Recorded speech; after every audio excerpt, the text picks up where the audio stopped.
Sweet. Set 237, sok 15, take 1. Action.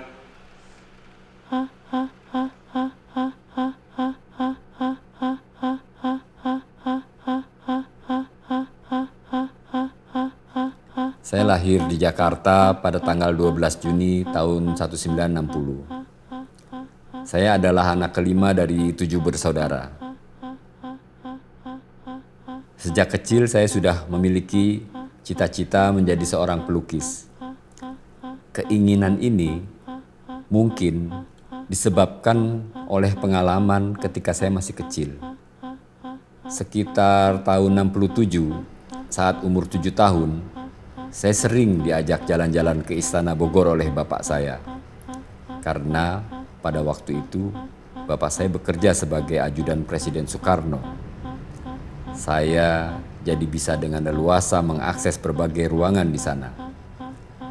Saya masih ingat ketika berada di salah satu ruangan. Di sekitarnya ada lukisan-lukisan yang berukuran besar. Belakangan baru saya sadari bahwa semua itu adalah lukisan para maestro seperti Basuki Abdullah, Affandi, Sujoyono, Hendra Gunawan, dan lain-lain. Kesan pertama melihat semua lukisan itu yang membuat saya menyukai kegiatan menggambar. Sejak saat itu, menggambar menjadi aktivitas rutin saya. Ketika seusia SMP, saya sering main ke Taman Ismail Marzuki, menonton pameran-pameran seni rupa di Galeri Cipta, melihat acara-acara remaja di Radio Arif Rahman Hakim, melihat konser musik dan nonton teater di teater terbuka atau teater tertutup. Jadi pada tahun 75, saya menonton pameran Gerakan Seni Rupa Baru Indonesia dan melihatnya secara langsung karya-karya Dede Eri Supriya, Nyoman Nuarte, F.E. Karsono, Jim Supangkat, Siti Adiati Subangun, dan lain-lain. Pada usia 17 tahun, saya memikirkan tentang pekerjaan saya nantinya di masa depan. Ketika itu saya berpikir tentang pekerjaan yang sifatnya abadi selama hayat di kandung badan, tak terbatas waktu dan terkekang zaman. Pada waktu itu saya ingin memiliki profesi di mana saya tidak dapat dipecat atau dipensiunkan oleh institusi manapun dan saya selalu sederajat dengan siapa saja. Maka saya memutuskan untuk menjadi seorang seniman. Saya mendaftarkan diri di 2 kampus seni terkenal di Indonesia, yaitu ITB Seni Rupa dan Desain dan juga di ASRI jurusan seni lukis. Ketika dalam ujian tersebut, dua-dua institusi menerima saya.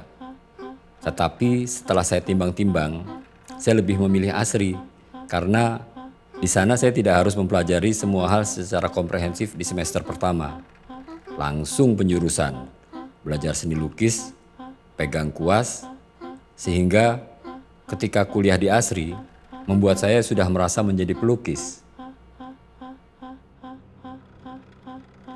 Saya sering melakukan diskusi dan berkunjung ke rumah-rumah dosen.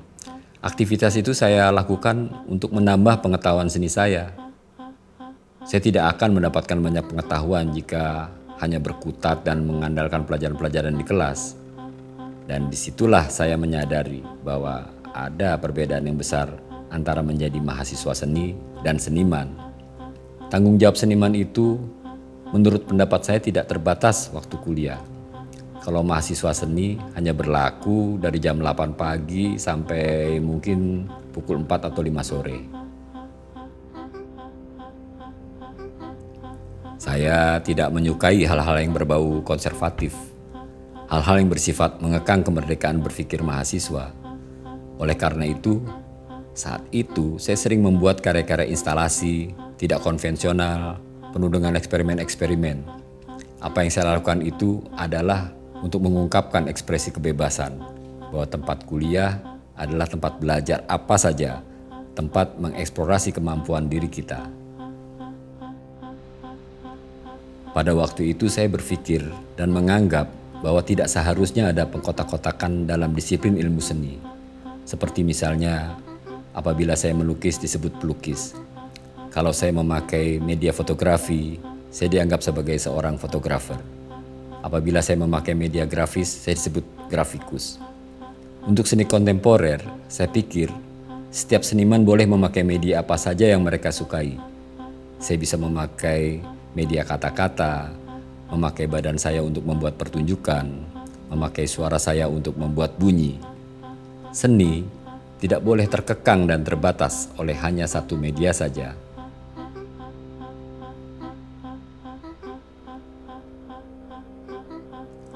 Yang terpenting bagi seorang seniman adalah terus berkarya dan juga terus belajar. Tidak hanya terpaku pada pelajaran-pelajaran di bangku kuliah dan apa yang disukai orang-orang. Pekerjaan utama seniman adalah membuat karya yang bagus dan berpihak pada kemanusiaan, membangun kualitas, menciptakan diskursus, dan memasarkan wacana-wacananya.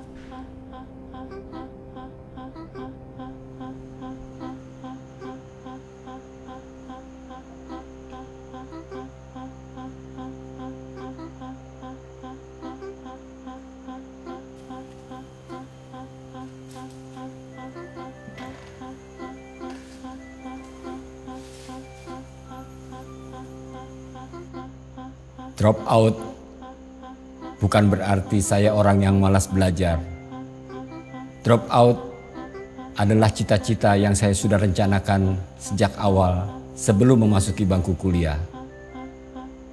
Tujuan saya belajar dan kuliah adalah untuk menyerap pengetahuan, bukan untuk mengejar ijazah. Bagi saya, surat resmi itu tidak penting. Orang diterima di masyarakat bukan karena ijazahnya, tapi karena kemampuannya. Bagaimana keahliannya berguna bagi orang lain.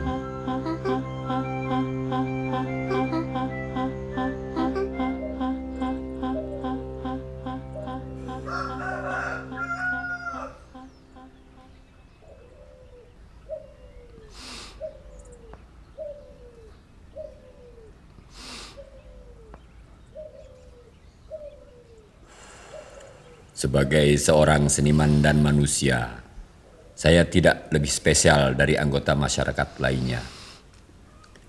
Saya adalah bagian dari masyarakat itu sendiri. Semua karya saya adalah aspirasi dari masyarakat, terinspirasi oleh kehidupan saya selama ini. Pemikiran saya ketika membuat karya adalah bagaimana memanusiakan manusia. Bagaimana saya belajar dengan persoalan-persoalan kemanusiaan, bahwa kita tidak mendiskriminasi orang Barat, orang Cina, orang dengan agama yang berbeda, atau orang yang kebudayaannya berbeda dengan kita. Kita harus bersikap toleran dan respektful terhadap segala sesuatu yang berbeda dengan diri kita. Kita sering membuat diskriminasi terhadap diri kita dan orang lain. Padahal kita semua ini saudara. Orang-orang Maori ketika bersalaman, mereka juga saling menyentuhkan hidungnya.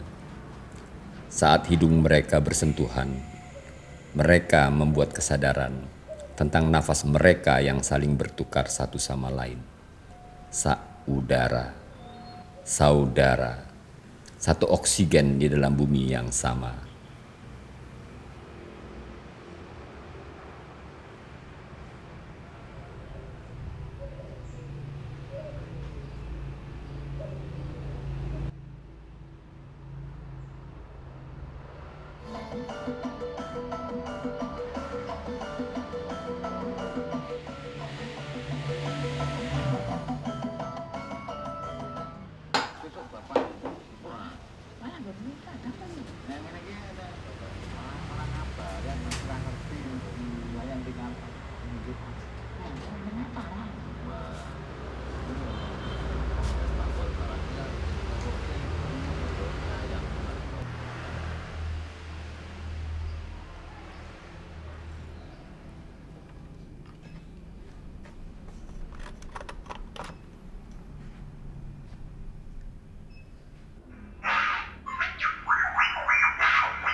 Saya memakai teknologi sederhana itu sebetulnya untuk membuat parodi tentang kita, bangsa kita.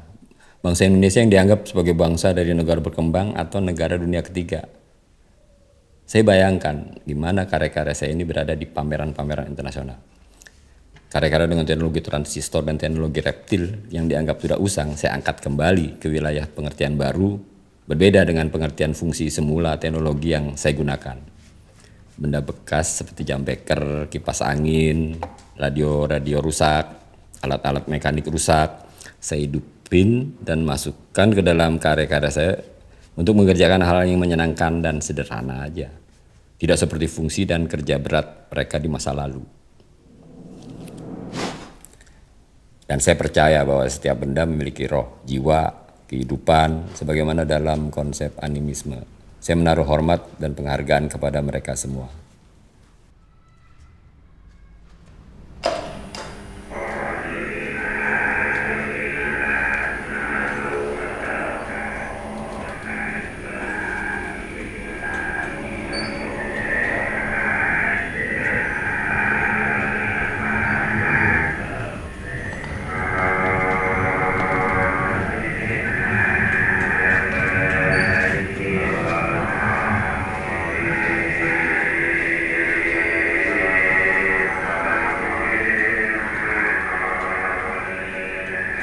Saya berpikir bahwa kemerdekaan manusia itu ada pada jiwa seniman.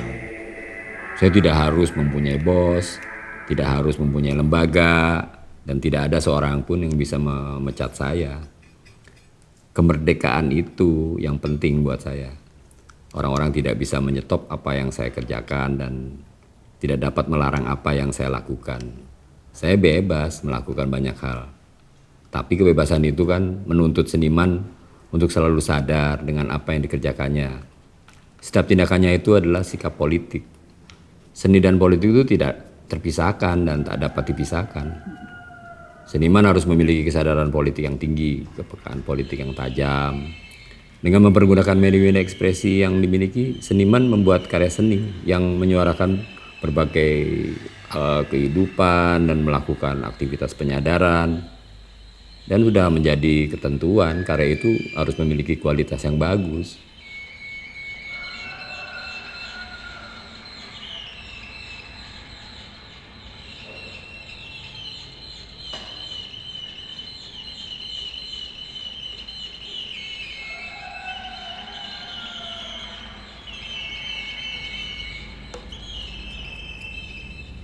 Pada tahun 80-an itu ya, orang-orang menganggap saya melarikan diri dari seni rupa.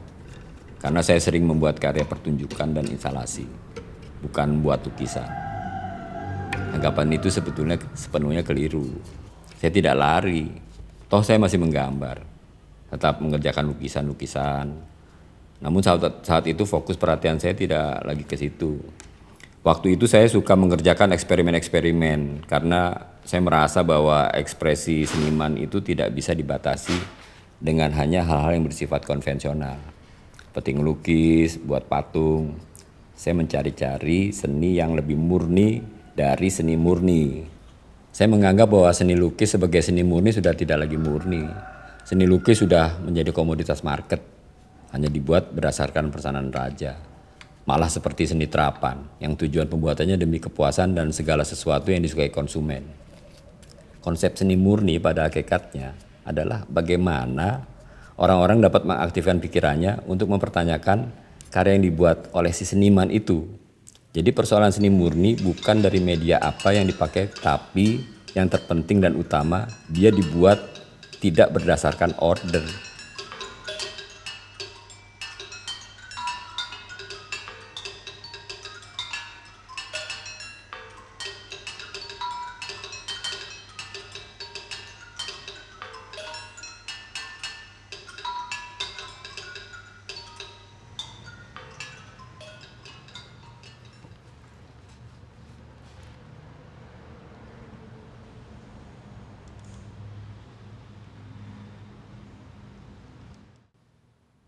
Selamat pagi teman-teman mahasiswa.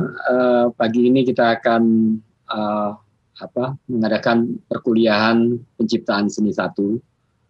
diisi pasca sarjana ini, dan mudah-mudahan kalian semua dalam keadaan yang baik di masa pandemi COVID-19 ini. Bagaimana kabarnya? Baik semua ya?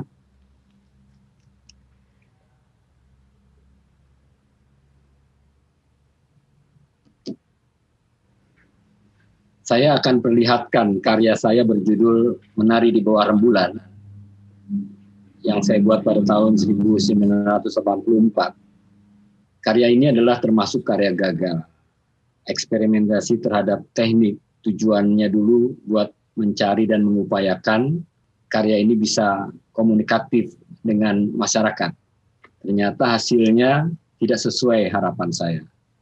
Jadi pada waktu itu saya mau mencoba untuk menerjemahkan konsep kartun ke konsep seni rupa murni, dan konsep kartun itu masih terlalu dominan untuk diterjemahkan ke elemen-elemen seni rupa seperti halnya Piet Mondrian menerjemahkan garis, bentuk, dan warna. Jadi konsep gagal itu bisa seperti apa yang terjadi pada Vincent van Gogh misalnya, bahwa dikatakan pada zamannya itu Vincent van Gogh tidak bisa melukis karena konsep-konsep Zen Buddhism, konsep-konsep bahwa seni bukan meniru dari alam, konsep-konsep bagaimana inner world bisa dikeluarkan dari pikiran-pikiran dan jiwa yang sangat tidak komunikatif dengan masyarakat Eropa yang pada era revolusi industri itu mereka masuk ke wilayah-wilayah materialisme sehingga dianggap spiritualisme bangkrut di Eropa pada waktu itu. Sehingga gagal itu bisa jadi karena dalam eksplorasi seniman mengalami kebuntuan di dalam mencari simbol-simbol ataupun bentuk-bentuk yang bisa murni masuk ke dalam seni murninya itu, misalnya seni lukis, ya. Atau seperti Sutarji Kalsumbahri dari sastra itu mencoba membebaskan kata dari makna misalnya.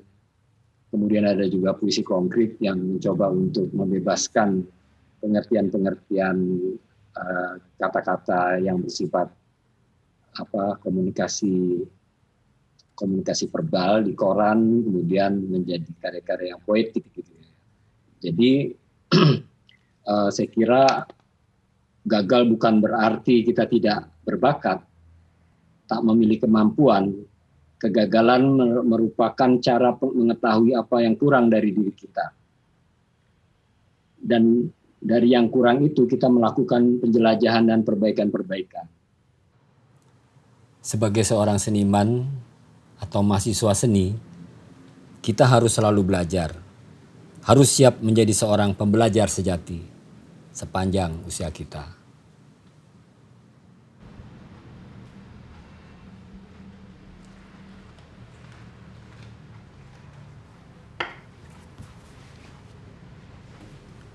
Tidak hanya berkutat pada proses pencarian bentuk semata, seorang seniman juga harus memiliki sikap tegas terhadap pasar soal jual-menjual karya.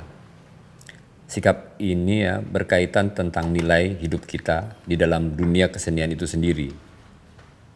Prinsip saya, kalau kolektor punya satu karya saya, paling sedikit saya harus punya 9. Dan waktu itu konsep saya dianggap salah. Kalau kolektor punya lebih banyak dari saya, jiwa saya seperti terjual dan dijual oleh para kolektor, dan akhirnya saya bisa dimain-mainkan oleh mereka, dijatuhkan, dihancurkan, dan tidak bisa bergerak lagi. Kalau saya tidak punya prinsip itu, mungkin jiwa saya sudah tidak ada lagi. Terkait dengan hal tersebut, ada salah satu karya yang tidak akan pernah saya jual. Sudah banyak orang dan kolektor yang tertarik dengan karya ini. Berapapun nilai dan harga yang mereka tawarkan, karya ini tetap tidak saya lepas. Orang-orangan makan orang-orangan. Mungkin karya ini tidak sebaik karya-karya saya yang terjual, tapi karya ini spesial, tak ternilai, Dia selalu melahirkan inspirasi untuk saya. Karya ini seperti seorang perempuan yang penuh kesuburan, yang menstimulasi pikiran saya untuk berkarya, untuk terus melahirkan karya seni sebagai anak-anak saya.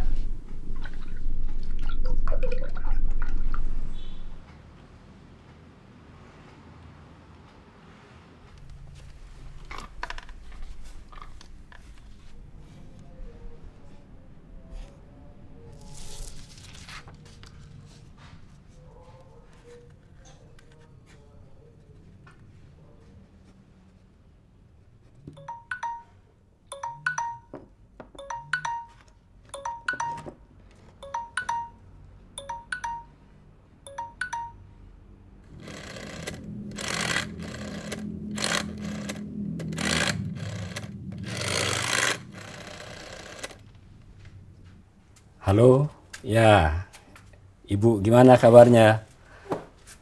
Ya baik, di sini juga baru ada sibuk tentang pemotretan untuk pendokumentasian. Tahun 90-an, saya mencoba melakukan residensi ke luar negeri. Keinginan ini bermula dari persoalan kekurangan referensi dan informasi kesenian di tanah air. Bahwa ketika menjadi masyarakat dunia dan melebur di dalamnya, berarti pula saya dapat mempelajari banyak hal dari mana-mana. Saya bisa mengetahui cara berpikir seseorang, kehidupan orang-orang dari berbagai suku bangsa dunia, dan untuk mengetahui secara fisik apa yang sebetulnya terjadi di sana, bagaimana kesenian-kesenian itu berjalan, dan mengkonfirmasi segala sesuatu dari buku-buku yang saya baca. Pergi ke banyak negara dan berjumpa berbagai suku bangsa membuat saya menjadi seseorang yang mencoba memahami arti toleransi. Bertemu dengan karakter orang yang berbeda-beda membuat saya lebih menghargai perbedaan, keunikan tiap-tiap manusia. Bagi saya, menjadi masyarakat dunia adalah juga melaksanakan konsep Bhinneka Tunggal Ika. Berbeda-beda tetapi tetap satu juga. Mungkin konsep tersebut tidak hanya berlaku di Indonesia saja, tetapi untuk semua bangsa di dunia. Pluralisme dunia juga menyangkut soal kesadaran politik dunia, bahwa ketika ada masalah rasisme di Amerika, penjajahan di Palestina, apartheid di Afrika Selatan, itu seperti kita punya badan. Ketika kaki kita terluka, kepala kita terluka, sudah seharusnya kita merasa sakit.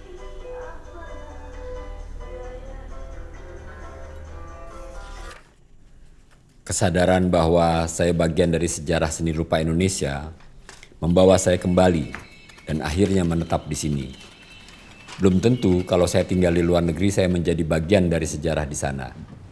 Saya berpikir bahwa saya lebih dihargai di sini karena di sini adalah tempat saya dilahirkan dan mengalami proses menjadi seniman. Menjadi kosmopolit bagi saya tidak mutlak harus menetap di luar negeri. Yang terpenting adalah kesadaran untuk tetap menjadi orang Indonesia dengan perspektif yang khas. Karena kita semua tahu bahwa sejak zaman dahulu, Indonesia atau Nusantara adalah wilayah yang penting.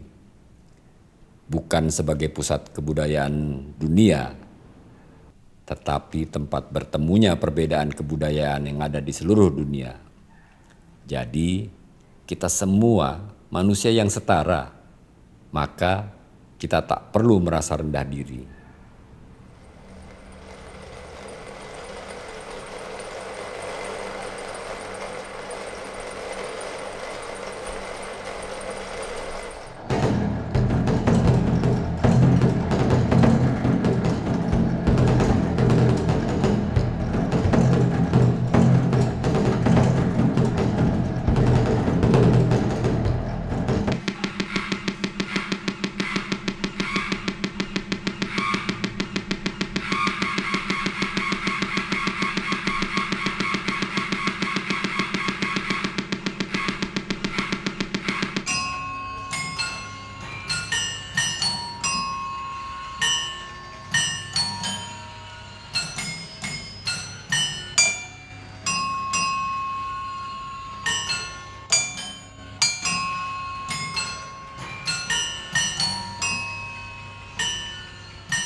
Saya Heri Wardono, tapi saya ubah menjadi Heri Dono.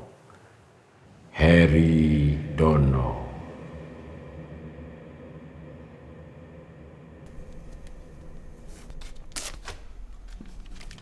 Sukasman menganggap bahwa wayang itu sebetulnya lebih ajaib daripada Candi Borobudur. Padahal UNESCO menganggap bahwa Candi Borobudur adalah salah satu dari 7 keajaiban dunia. Sukasman menganggap bahwa cerita Sumantri Ngengger itu mengidentifikasikan dirinya sebagai Sukosrono yang mendapat kesaktian karena kerja kerasnya.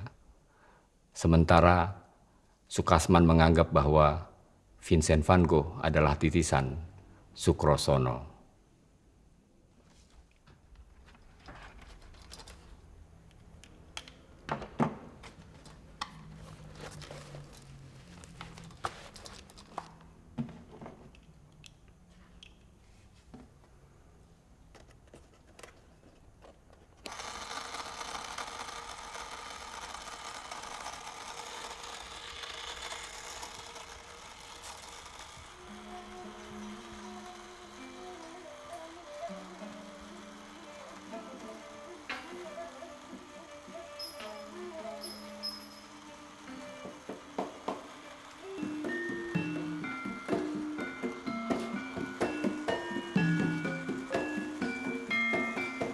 Sukasman mengajari saya tentang wayang dalam dunia keseni rupaan.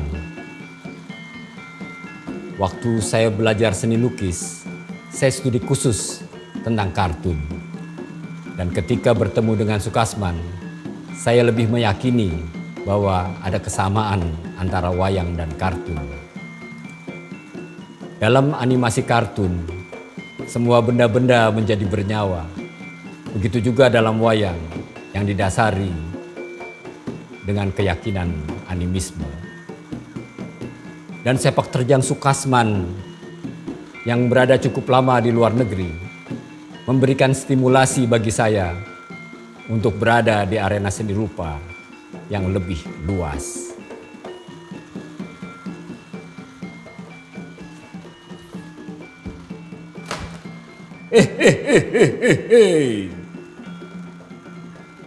Wayang Batak, wayang legenda. Wayang legenda tentang perkawinan ilegal karena sesama saudara. Akulah Semar. Semar Ngejawanta. Semar adalah samar-samar. Namun simbolisasinya adalah kebenaran yang hakiki. Semar adalah dewa yang paling tampan di antara para dewa-dewa.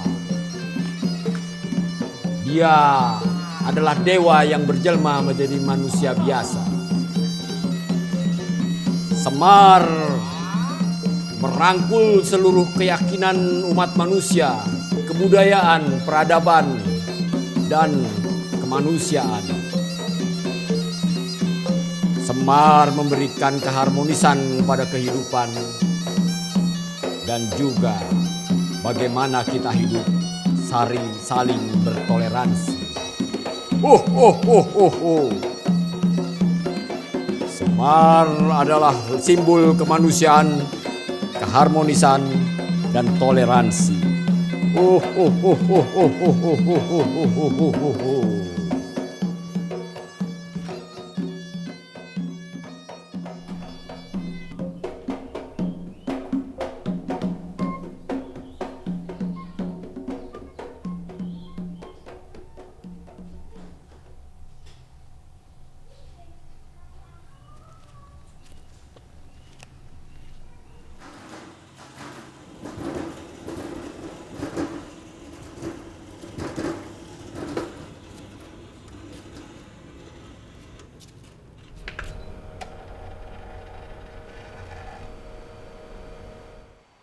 Selamat pagi saudara-saudara. Hari ini saya akan melakukan presentasi karya saya yang judulnya Trokomut yang khusus saya buat pada tahun 2015 untuk Venice Biennale.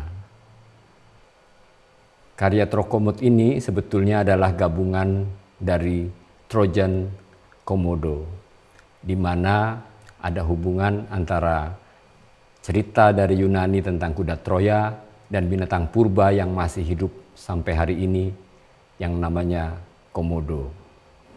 Dipamerkan di Venice di lokasi yang namanya Arsenal, di mana kata Arsenal itu artinya tempat pembuatan senjata, dan Venice itu sendiri adalah kota yang melahirkan embrio dari kapitalisme, dari konsepnya Oki and Wenzer sebagai kurator, di mana dasar-dasar penciptaan karya yang diharapkan mengambil dari konsep Das Kapitalnya Karl Marx. Saya justru mengambil dari konsep pemikiran Shakespeare tentang pedagang dari Venesia. Akhirnya kita melihat bahwa eksistensi Venice sebagai tempat yang penting dalam perdagangan dunia dan juga Indonesia sebagai wilayah korban yang dijajah oleh kolonialisme. Jadi karya itu memang ditempatkan di lokasi ketika kapitalisme itu mulai muncul. Tapi dalam konsep saya tidak membawa pasukan dalam sikap militerisme, tetapi pengetahuan-pengetahuan yang justru disekat, diproteksi oleh mereka dalam pemikiran-pemikiran yang memiliki kebijakan-kebijakan yang sangat manusiawi, yang tidak mendiktekan ke orang lain gitu. Jadi konsep-konsep Asia itu saya kira Pak sangat penting untuk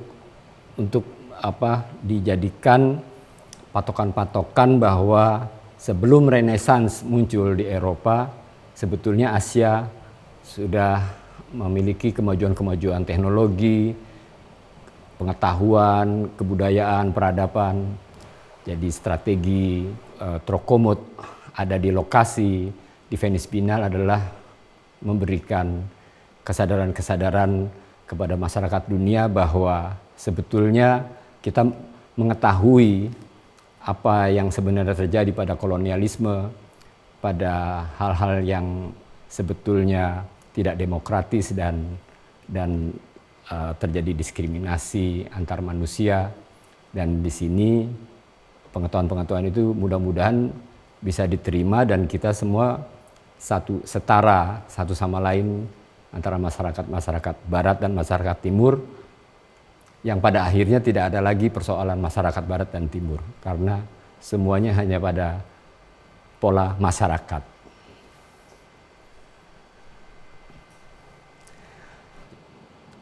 Demikian presentasi saya. Terima kasih.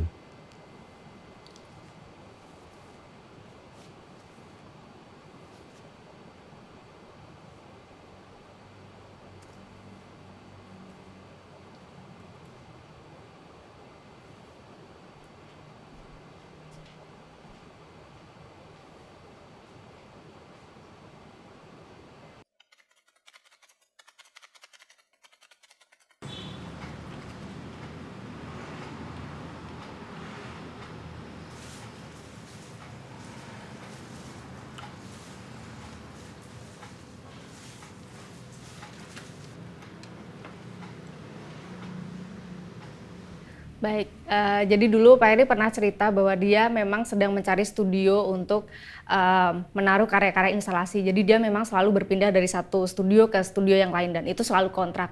Kemudian suatu ketika dia lewat di daerah sini, terus dia baca ada tulisan rumah dijual. Terus dia lihat lokasinya bagus banget, terus besar, sangat besar dan bangunan lama gitu. Jadi memang Pak Heri sempat cerita bahwa sejarahnya Studio Kalahan ini dulunya adalah rumah dinas polisi Belanda tahun 33. Kemudian sempat dipakai untuk bangsawan dari keraton dari silsilah yang ke-8 namanya Mahatmo Siswoyo. Orang-orang di sekitar sini selalu menyebut rumah ini penghuninya Ndoro Momo. Jadi semua orang pasti tahu kalau Ndoro Momo berarti rumahnya di sini. Jadi memang ini bangunan lama banget, terus setelah Mahatma Siswoyo tinggal di sini 15 tahun kosong, terus akhirnya Pak Heri beli tahun 2001. Jadi ceritanya sangat unik karena saat itu waktu Pak Heri mau telepon nomor yang rumah ini, pemilik rumah ini lamanya, itu nomornya yang paling belakang tuh hilang gitu. Terus Pak Heri sempat tanya ke Pak RT, terus dia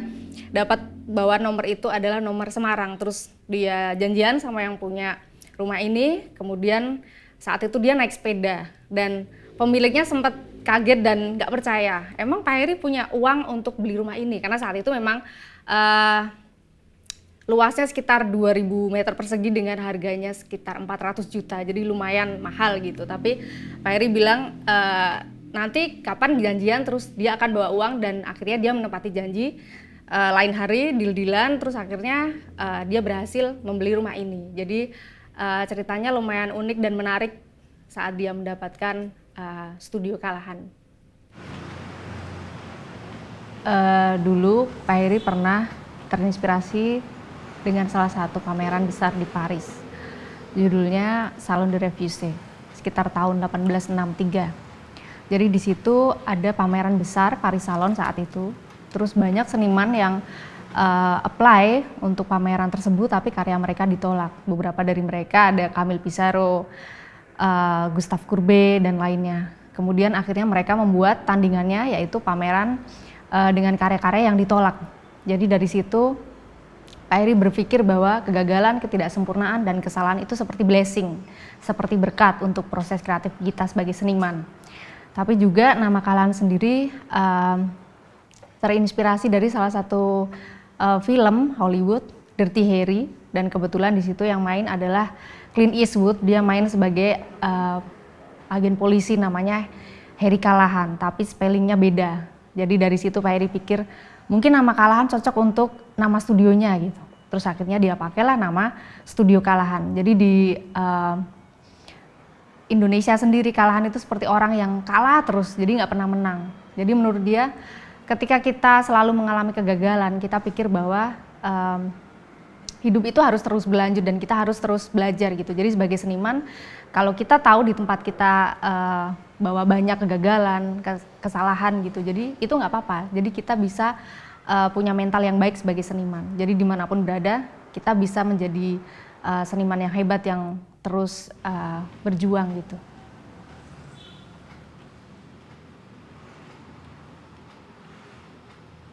Jadi di studio Kalahan sendiri kita banyak menyimpan arsip-arsip, khususnya arsip majalah, riset, buku, katalog, dan sebagainya. Jadi semua publikasi itu dari sekitar tahun 79 sampai yang terbaru, dan kita arsipkan semua, kita digitalize hampir semuanya.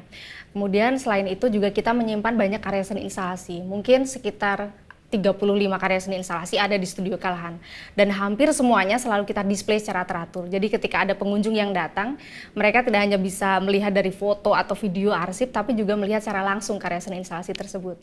Kemudian di sini juga kita menyimpan karya lukis. Jadi kita pajang seni lukis dari Pak Heri waktu dulu dia kuliah di ASRI. Jadi kita display lukisan-lukisan tersebut.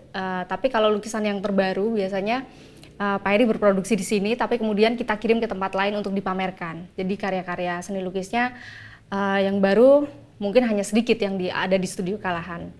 Gitu sih. Mbak Agni, Mbak. Oh iya Pak Heri. Pickupnya udah siap atau belum, Mbak? Udah Pak Heri, udah siap. Udah, ya. Baik, saya ke sana, Mbak ya. Iya Pak Heri. Yuk. Oke. Tadi sampai di mana?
Kalau harapan saya sebenarnya untuk seni rupa Indonesia ya, kita punya banyak kedutaan besar di luar negeri. Tapi kita belum ada rumah budaya Nusantara atau rumah di mana kita itu sebagai hostnya gitu, kita sebagai tuan rumahnya. Sampai sekarang misalnya kalau saya ke luar negeri, saya di sana sebagai tamu, bukan sebagai tuan rumah. Kalau kita punya institusi di luar, misalnya kedutaan besar dibagi dua aja, seperti Erasmus gitu, Erasmus House sama kedutaan Belanda gitu ya. Ya kedutaan Belanda untuk diplomasi politik, government to government gitu ya. Begitu Erasmus House nggak ada urusan sama government to government, walaupun itu milik government Belanda gitu ya. Tapi itu kan di tanah Belanda, mereka host, mereka tuan rumah. Kita ke luar negeri, ke kedutaan juga kadang-kadang nanya ke kita, sebenarnya kesenian di sini bagaimana? Loh harusnya dia menerangkan ke kita, bukan dia nanya sama saya kan tamu gitu kan. Nah kurator-kurator kita akhirnya cuma mengkurasi seniman Indonesia. Padahal tugas kurator mengkurasi seniman siapa saja kan gitu. Nah, tugas kurator ini bisa ditempatkan di seluruh kedutaan yang memiliki rumah budaya Nusantara misalnya, atau katakanlah rumah pusaka atau apa segala macam namanya. Tapi kita tuan rumah dan kita bisa mengundang seniman-seniman terhebat di sana, walaupun mungkin bukan asli orang sana gitu ya. Kurator ini jadi ujung tombak sebetulnya. Mereka itu sebetulnya duta besar juga kurator itu, dan kurator kita juga wajib mengkurasi seniman-seniman internasional gitu. Ketika kuratornya dikenal, akhirnya seni-seni kita bisa lebih, seni rupa kita bisa lebih berada di wilayah seluruh dunia gitu.